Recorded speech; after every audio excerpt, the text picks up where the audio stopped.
வாழ்க வையகம், வாழ்க வையகம், வாழ்க வளமுடன். குரு வாழ்க, குருவே துணை. தியானமே யோகம், யோகமே ஞானம். தமிழ் ஆனந்த யோகம். வாழ்க வளமுடன். அனைவருக்கும் எனது இனிய பணிவான மாலை வணக்கங்களும், வாழ்க வளமுடன் என்ற வாழ்த்துக்களும். இன்று வேதாத்திரிய தத்துவங்கள் பாகம் 2 ஞானாசிரியர் நன்மணியா அவர்களின் பார்வையில் அனைத்து நோய்களுக்கும் ஒரே காரணம் என்ற தலைப்பில் நாம் சற்று நேரம் சிந்திக்க இருக்கிறோம். இந்த தலைப்பு இன்றைய சமுதாயத்திற்கு மிகவும் அவசியமான ஒன்றாக இருக்கிறது. ஒருவருடைய வாழ்வில் எல்லா செல்வங்கள் இருந்தாலும் ஆரோக்கியம் இல்லை என்றால், வாழ்க வளமுடன் ரெக்கார்டிங் ஆன். ஒருவருடைய வாழ்வில் எல்லா செல்வங்கள் இருந்தாலும் ஆரோக்கியம் இல்லைன்னா அவரால எதையுமே அனுபவிக்க முடியாது. இளம் வயதுல பொருளை தேடி ஓடி ஓடி உழைத்து ஆரோக்கியத்தை இழந்து விடுகிறார்கள். அந்த இழந்த ஆரோக்கியத்தை மீண்டும் பெற ஈட்டிய பொருள் அனைத்தையும் செலவு செய்ய வேண்டிய அவல நிலைக்கு ஆளாகிறார்கள். பெரும்பாலான மனிதர்களுக்கு இதற்கான உண்மை காரணம் தவறு எங்க நடக்குது, எங்க நடந்தது அப்படிங்கிறத உணர முடியல. ஏன்னா இரையாற்றலுடைய தன்மையை உணர்ந்து அறநெறியில் வாழ மறுக்கிறான். வாழ்வின் நோக்கமான இறை உணர்வை பெறுவதற்கான பாதையில் பயணிக்கவே முடிவதில்லை. உடலும் மனமும் ஆரோக்கியமாக இருந்தால் தானே வாழ்வின் நோக்கமான அந்த இறை உணர்வை பெறுவதற்கான பாதையில நாம பயணிக்க முடியும். அருட்தந்தை கூறிய அந்த யோக வாழ்வில் முதல் யோகமான உடலும் உயிரும் இணைந்திருக்க வேண்டும். இது நிறைவேற வேண்டுமானா தேவைகள் 3ஐயும் சரியான முறையில் நாம் நிறைவேற்ற வேண்டும். இல்லைன்னா உடலை விட்டு உயிர் பிரிஞ்சிடும். தேவைகள் 3: பசிதாகம், தட்பவெப்பநிலையிலிருந்து பாதுகாப்பு, இயற்கை கழிவுகளின் உந்து வேகம். இதை நன்கு உணர்ந்து தெளிவு பெற்று நடைமுறைப்படுத்தினாலே வாழ்நாள் முழுவதும் ஆரோக்கியமாக வாழ முடியும். ஏன்னா நமது உடல் தான் மிகச்சிறந்த மருத்துவர். இதை பற்றி நம்ம இப்ப டீட்டெயிலா பார்க்கலாங்க. இந்த பிரபஞ்சம் பஞ்சபூத சக்திகளால ஆனது. நாம உண்ணும் உணவும் பஞ்சபூத சக்திகளால ஆனது. எனவே உணவிலிருந்து உருவான நமது உடலும் பஞ்சபூத சக்தியால் ஆனது. அப்போ உடலும் பிரபஞ்சமும் வேற வேற அல்ல. நம்ம முன்னோர்கள் அந்த பிரபஞ்ச ரகசியத்தை உணர்ந்துக்கிறதுக்காக உடலை புரிந்து கொள்வதே சரியான வழி என்று புரிந்து வைத்திருந்தார்கள். அண்டத்தில் உள்ளதே பிண்டம், பிண்டத்தில் உள்ளதே அண்டம், அண்டமும் பிண்டமும் ஒன்றே அறிந்துதான் பார்க்கும் பொழுது என்ற அந்த சித்தர் பாடல் இதை நமக்கு பிரதிபலிக்கிறது. இந்த பஞ்சபூத சக்திகளுக்குள்ள நிகழும் இசைவான சேர்க்கைதான் உயிரினங்களை தோற்றுவித்தது. அந்த பஞ்சபூத சக்திகளின் இயக்கம்தான் உயிரின் இயக்கத்தையும் உலகத்தின் இயக்கத்தையும் உடலின் இயக்கத்தையும் நிர்வகிக்கிறது, வழி நடத்துகிறது. அந்த பஞ்சபூத சக்திகளுடைய சேர்க்கையில் மிகுதலோ குறைதலோ ஏற்படும் பொழுது அந்த பஞ்சபூத சக்திகளின் இயக்கத்தில் ஒழுங்கற்ற, இசைவற்ற, சீரற்ற தன்மை ஏற்படுகிறது. உலகத்துல அந்த பஞ்சபூத சக்தியின் இயக்கம் சீரற்று போனா இயற்கையானது தன்னுடைய நிலையை சீரமைக்க முயலும் பொழுது ஏற்படும் விளைவுகளை நாம் இயற்கை சீற்றம், பேரழிவு என்று சொல்கிறோம். அதே போல உடலில் அந்த பஞ்சபூத சக்திகளின் இயக்கம் சீரற்று போனா நோய்களும் தொந்தரவுகளும் ஏற்படுகிறது. அதாவது இந்த இறை அறிவு முதலில் பிரபஞ்சத்துல பஞ்சபூத சக்திகளை உருவாக்கிவிட்டு அதற்கு பிறகு அவற்றை இணைத்து 1 முதல் 5 அறிவு உயிர்களை உருவாக்கிய பிறகுதான் மனிதனை உருவாக்கியுள்ளது. எனவே இந்த பிரபஞ்சத்தில் உள்ள அந்த பஞ்சபூத சக்திகளை தவிர்த்துவிட்டு எந்த உயிரினமும் உயிர் வாழ முடியாது என்பதை நாம் நன்கு உணர்ந்து கொள்ள வேண்டும். அந்த பஞ்சபூத சக்திகளுக்கு நன்றி சொல்லும் கடமை உணர்வு உள்ளதால்தான் அருட்தந்தை அவர்கள் நமக்கு அந்த பஞ்சபூத நவகிரக தவத்தையே உருவாக்கி கொடுத்துள்ளார்கள்.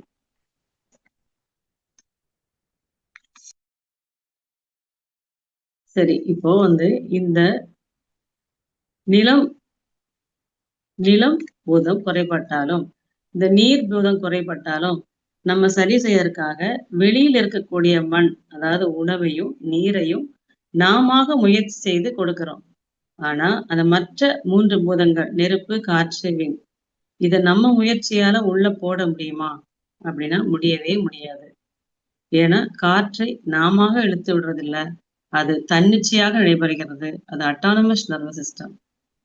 உணவு, நீர் இல்லாமல் கூட சில நாட்கள் நம்மளால உயிர் வாழ முடியும். ஆனா காற்று இல்லாம நம்மளால உயிர் வாழ முடியாது. அதனால தான் அத தன்னிச்சையாக இறையாற்றல் செயல்படுத்துகிறது. உணவுக்கும், நீருக்கான கண்ட்ரோல் ஸ்விட்ச நம்மகிட்ட கொடுத்தது போல, காற்றுக்கான அதையும் நம்மகிட்ட கொடுத்திருந்தா, டோட்டல் சிஸ்டத்தையுமே நம்ம கொலாப்ஸ் பண்ணியிருப்போம். இந்த இடத்துல ஐயா நன்மணிய ஒரு கேள்வி கேட்கிறாங்க. இயற்கையில காற்றை உள்ளே இழுப்பதால நுரையீரல் விரிகிறதா? அல்லது நுரையீரல் விரிவதால் காற்று உள்ளே இழுக்கப்படுகிறதா? இந்த மாரி கேள்விகள் எல்லாம் வேதாத்திரிய தத்துவங்களை நன்கு உணர்ந்து, தெளிந்து ஒவ்வொரு இடத்திலும் அதை பொருத்தி பார்த்த நன்மணியையா போன்றவர்களால் மட்டுமே சிந்திக்க முடியும். பூவோடு சேர்ந்து நாரும் மணக்குற மாரி ஐயாவோட தொடர்ந்து பயணிப்பதால நமக்கும் இதற்கான விளக்கங்கள் கிடைக்கிறது. உண்மையில நுரையீரல் விரிக்கப்படுவதால் தான் காற்று உள்ள இழுக்கப்படுகிறது.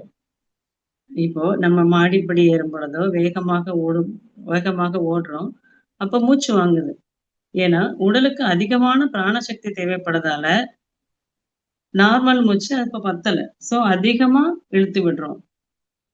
அதுவே நம்ம தவம் செய்யும்போது, உடல் மனம் இயக்கம் இல்ல. அதிகமா இல்ல. சோ மூச்சு குறைவா தான் தேவைப்படுது. இந்த எண்ணங்களுக்கும், மூச்சுக்களுக்கும் கூட தொடர்பு இருக்குங்க. எண்ணமற்ற நிலையில் மூச்சுக்காற்று மிகவும் நிதானமாக இருக்கும். டென்ஷன், கோபம் வரும் பொழுது மூச்சுக்காற்று அதிகம் தேவைப்படுது.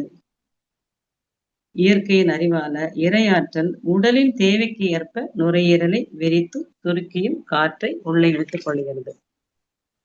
இந்த வெப்ப சக்தி எப்படின்னா, வெப்பம் அதிகமாகும் பொழுது வியர்வை சுருக்க வைத்தும், குளிர் அதிகமாகும் பொழுது நமது உடலில் உள்ள அந்த ரோமங்களை சிலிர்க்க வைத்து வியர்வை துவாரங்களை அடைத்தும், உடல் தன்னுடைய இயல்பான வெப்பத்தை அது தக்க வைத்துக் கொள்கிறது. விண் சக்தி நமக்கு உறங்குவதன் மூலம் நமக்கு கிடைக்கிறது. எவ்வளவுதான் பக்கத்துல ரைஸ் மில்லே ஓடுனாலும் உடலுக்கு ஓய்வுன்னு வேணுங்கும்போது அந்த உடல் தன்னை தூக்கத்தின் மூலமாக தூங்க வச்சு உடல் அந்த சக்தியை பெற்றுக்கொள்ளும். நிலம் மற்றும் இந்த நீர் ஆகிய சக்திய இரையாற்றல் மனதால பசியாகவும் தாகமாகவும் உணர்த்தி அதை மனித முயற்சி கொண்டு நிறைவேற்ற வேண்டும். எனவேதான் அருட்தந்தை நாமாக நிறைவேற்றக்கூடிய நிலம், நீர் இவற்றை பசி, தாகம் என்று குறிப்பிட்டார். உணவுங்கிறத பசி, தாகம்னு ஏன் 2ஆ அருட்தந்தை பிரிச்சாரு அப்படிங்கறதுக்கு நன்மணி ஐயா ஆராய்ச்சி செய்து ஒரு விளக்கம் சொல்றாங்க. இந்த உடலானது நிலம், நீர், நெருப்பு, காற்று, ஆகாயம் என்ற பஞ்ச பூதங்களால ஆனது. நிலம் என்பது உடலாகவும், நீர் என்பது இரத்தமாகவும், நெருப்பு உடலின் உஷ்ணமாகவும், காற்று மூச்சாகவும், ஆகாயம் விண் சக்தியாகவும் இருக்கிறது. இந்த 5மே ஒரு குறிப்பிட்ட சதவீதத்தில் இணைந்து சமநிலையில் இயங்கிக் கொண்டிருக்கின்றன. அவ்வாறு இயங்கிக் கொண்டிருக்கும் பொழுது ஏதேனும் ஒரு பஞ்சபூதத்தில் குறைவு ஏற்படலாம்.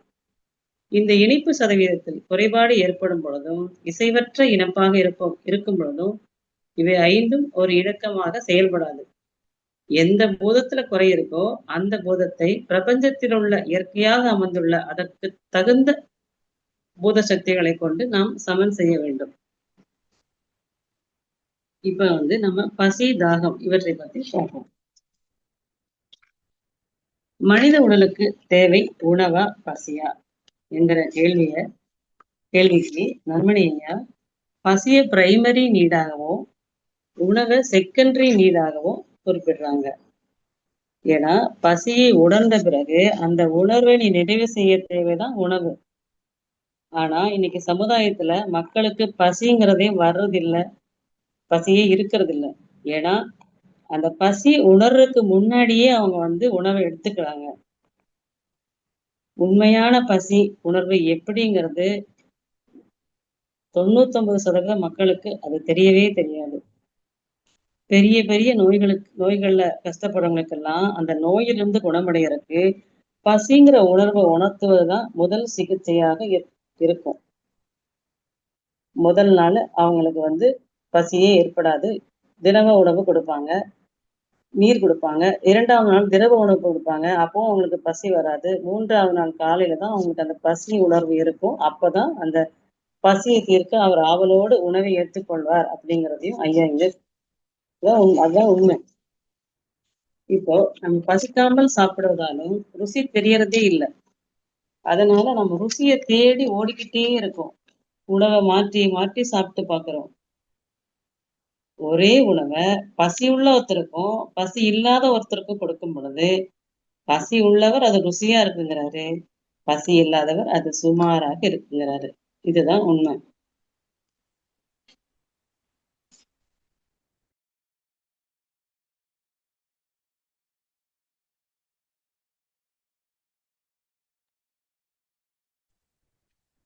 இப்போ யார் யாரு எவ்வளவு உணவு எடுத்துக்கொள்ள வேண்டும் அப்படிங்கிறத அவரவர்களுடைய உடல் தன்மை, உழைப்ப பொறுத்தது. இப்ப ஏசி ரூம்ல வேலை பார்த்துட்டு இருக்க ஒரு சாஃப்ட்வேர் இன்ஜினியருக்கும், வேகாத வெயில்ல தார் ரோடு போட்டுருக்க அந்த வேலை செய்யற ஒருத்தருக்கும் பசியும், தாகமும் ஒரே மாதிரி இருக்காது.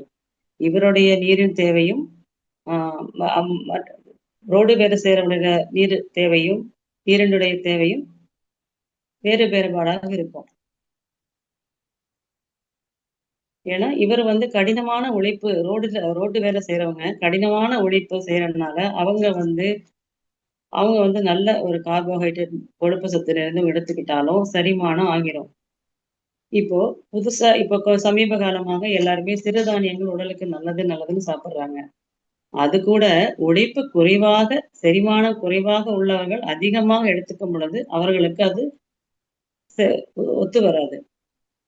நாம சொல்றத இந்த உடல் கேட்காதுங்க. இந்த உடல் சொல்றது தான் நாம கேட்டு, அதற்கேற்றவாறு அந்த உணவ அவரவர்களின் அவரவர்களுக்கு ஏற்ற உணவ எடுத்துக்கணும்.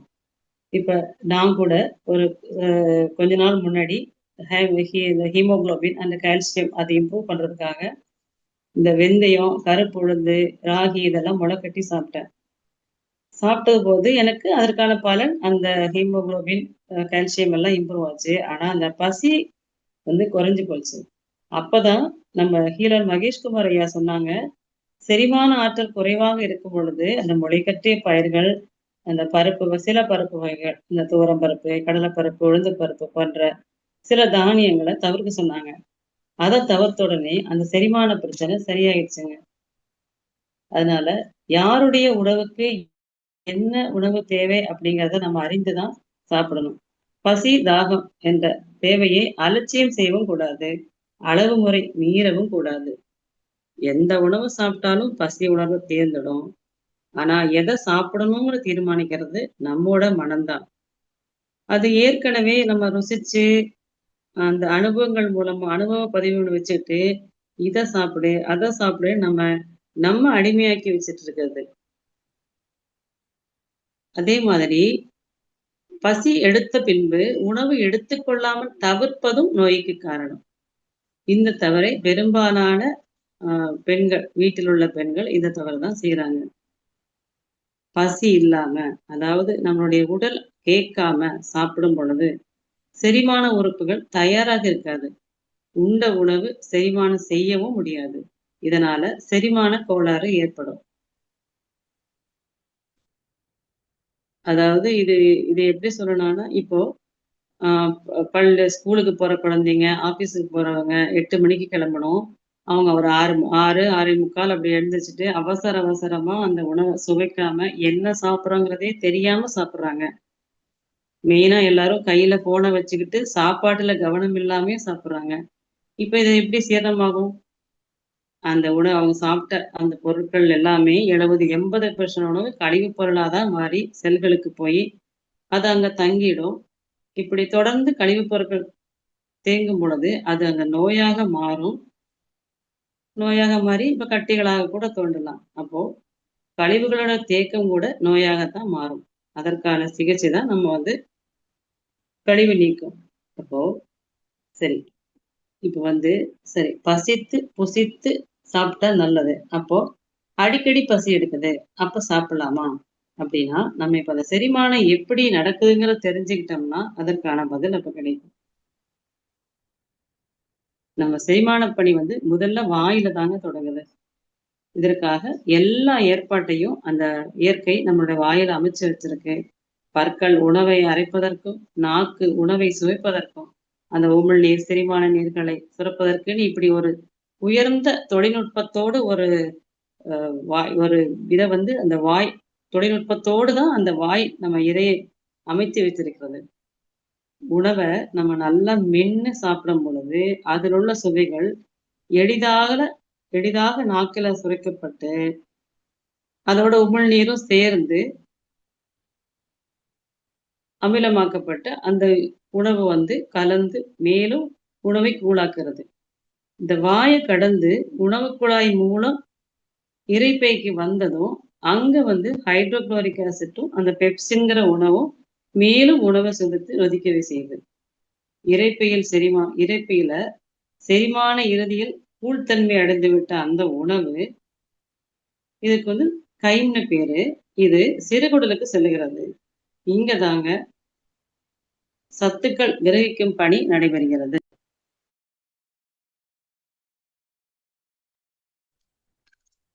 அப்போ உணவானது வாயிலிருந்து உணவு குழாய் வழியாக இரைப்பையை விரைவாக வந்தடைகிறது போல, அந்த கைங்கிறது விரைவாக சிறுகுடலுக்கு சென்று விட முடியாது. மெதுவா தான் போகும். அதனாலதான் உணவு 3 முதல் 4 மணி நேரம் இரைப்பையில் இருப்பதற்கான காரணம். இது ஆங்கில மருத்துவம் நாம சாப்பிடுற உணவு இரைப்பை, சிறுகுடல் என செரிமானத்துக்கு உட்பட்டு குறைந்தது 3 மணி நேரத்துக்கு பிறகுதான் அந்த ஊட்டச்சத்துக்கள் ரத்தத்துல கலந்து நமக்கு சக்தியை வழங்குங்கிறது ஆங்கில மருத்துவத்தோட கருத்து. இந்த இடத்துல இப்போ நம்முடைய அக்குபஞ்சர் மருத்துவம் வேறுபட்டு சொல்றாங்க. இப்போ ஒருத்தர் அகோர பசியால மிகவும் களைப்போட இருந்தாலும் வராரு. அவர் முதல் வாயை சாப்பிட்ட உடனே உடம்புல உயிர் ஊறுது. 2வது வாய் சாப்பிடும் பொழுது அவருக்கு தெம்பு வருது. 3வது சாப்பிடும் பொழுது அவருக்கு இன்னும் கொஞ்சம் தெளிவு கிடைக்குது. அப்படிப்பட்ட அப்போ இந்த உடல் சோர்வும் நீங்கி விடுது. அப்போ சாப்பிட துவங்கிய 1 நிமிடத்திற்குள்ளாக உடலின் சக்தி நிலை வெகுவாக மாறிருச்சு. இன்னும் சாப்பிட்டே முடிக்கல. அதுக்குள்ள அவருக்கு அந்த தெம்பு எப்படி கிடைச்சது? சாப்பிடுற உணவு நாக்குல பட்ட அடுத்த நிமிஷம் எப்படி அவருக்கு அந்த தெம்பு கிடைச்சது? அப்படிங்கிறது தான் இப்ப அக்குபஞ்சர் மருத்துவம் என்ன சொல்லுதுன்னா, உணவில் இருந்து அந்த சக்தி பெறக்கூடிய நிகழ்வுல மண்ணீரலுடைய பணி முதன்மையாக இருக்கிறதுங்கிறது அக்குபஞ்சர் மருத்துவம் சொல்லுது. உணவின் சுவை சக்தியை உடலில் சுழற்சி பெற வைப்பதில் மண்ணீரல் ரொம்ப முக்கியமானதா இருக்கு. உணவில் உள்ள அந்த சுவைகள் நாக்கால் ருசிக்கப்படும் பொழுது சுவை சக்தியை மண்ணீரல் கிரகித்து உடனே அந்த சக்தியை மண்ணீரலானது நுரையீரலுக்கு வழங்குது. நுரையீரல் சக்தியை காற்றோடு இதயத்திற்கு வழங்குது. இதயமானது சுவை சக்தியை ரத்த ஓட்டத்தின் மூலம் 1 நிமிடத்துல உடல் முழுக்க பரவ செய்கிறது. இதனாலதான் சாப்பிட துவங்கிய அந்த 1 நிமிஷத்திலேயே நமக்கு உடலுக்கு எவ்வாறு சக்தி கிடைக்குங்கிறது அக்குபஞ்சர் மருத்துவம் தெளிவாக நமக்கு சொல்லுது.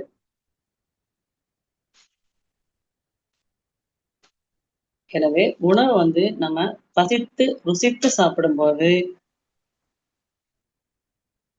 சாப்பிடணும். அப்பதான் அந்த உணவு வயிற்றுக்கும், சிறுகுடலும் முறையாக ஜீரணிக்கப்படும். அதனால சுவைகள் ருசிக்கப்படுவதுதான் ஜீரணத்திற்கான முதல் படியினும் இது மூலமா நம்ம தெரிஞ்சுக்கலாம். சரி, இப்ப அளவுக்கு அதிகமா சாப்பிட்டுறோம். அப்ப என்ன ஆகும்? அப்ப அளவுக்கு அதிகமா சாப்பிடும் பொழுது, அது கழிவுகளாக தேங்கிவிடும். உடல்ல இயற்கையாக தன்னிச்சையம்சமான உயிர் சக்தி, அதாவது அந்த பிராண சக்தி உடலுக்கு நன்மையானத கிரகத்துக்கும், நன்மையற்றத கழிவுகளாக வெளியேற்றிவிடும். அதாவது நன்மையை ஏற்றுக்கொள்வதும், தீமையை வெளியேற்றுவதும் தான் உடலினுடைய இயற்கை தன்மை.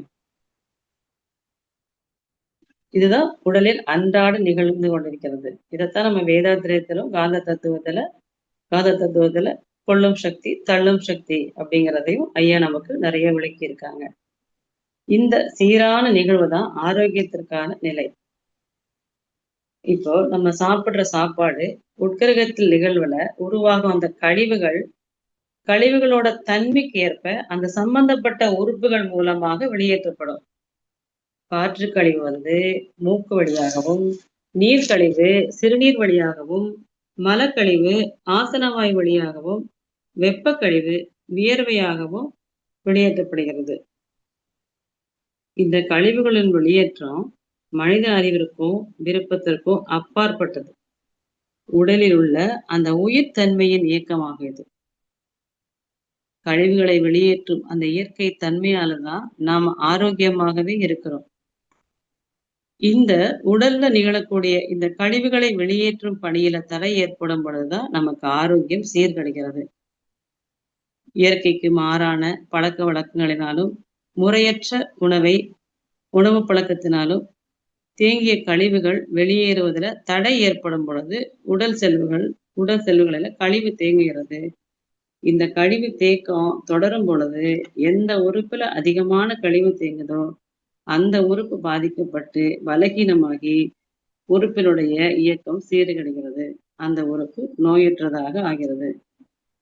இப்போ நம்ம பசித்து சாப்பிடுவதன் மூலம், ருசித்து சாப்பிடுவதன் மூலமாகவும், ஜீரணத்தில் இறுதியில பெறப்படக்கூடிய அந்த தரமான ஊட்டச்சத்துகள் அந்த பாதிக்கப்பட்ட உறுப்பு செல்களுக்கு கிடைக்க செய்வதன் மூலம் அந்த உறுப்புகள நாம சீர் செய்ய முடியும். எனவே நாம பசித்து ருசித்து உண்ணணும். நீரையும் சுவைத்து உமிழ்நீரோடு சேர்த்து அருந்த வேண்டும். மடக்கு மடக்குன்னு குடிச்சிடக்கூடாது. உணவை அப்படியே லபக் லபக்ன்னு எடுத்து விழுங்கிடக்கூடாது. பசி எடுத்த பிறகுதான் சாப்பிடணும். தாகம் எடுக்கும் பொழுது தண்ணீர் குடிக்கணும். தாகத்திற்கு தண்ணீர் தான் குடிக்கணும். ஜூஸ் இதெல்லாம் தண்ணீராக மாறாது. பசி, தாகம் ஏற்பட்ட பின்பும் உணவு, நீர் அருந்தாமல் இருப்பதும் தவறான செயல். இப்போ இந்த குணங்களுக்கும் நோய்க்கும் சம்பந்தம் இருக்குங்க. நமக்கு இந்த கவலைங்கிற குணம் மண்ணீரலை பாதிக்கும். கோபம் கல்லீரலை பாதிக்கும். பயம் சிறுநீரகத்தை பாதிக்கும். பெருமை இதயத்தையும், துக்கம் நுரையீரலையும் பாதிக்கும். இப்ப நல்லா நமக்கு ரொம்ப பசிக்குது, அகோர பசியா இருக்கும், சாப்பிட ஆரம்பிக்கிறோம். அந்த நேரத்துல ஒரு துக்கமான செய்தி வருது. அப்ப நமக்கு மறுபடியும் மேல சாப்பிட முடியுமான்னு பாத்தீங்கன்னா சாப்பிட முடியாது. அந்த பசி உணர்வே போயிரும். அப்போ இதே போலத்தான் ஒவ்வொரு உணர்வுகளுக்கும் சம்பந்தம் இருக்கு.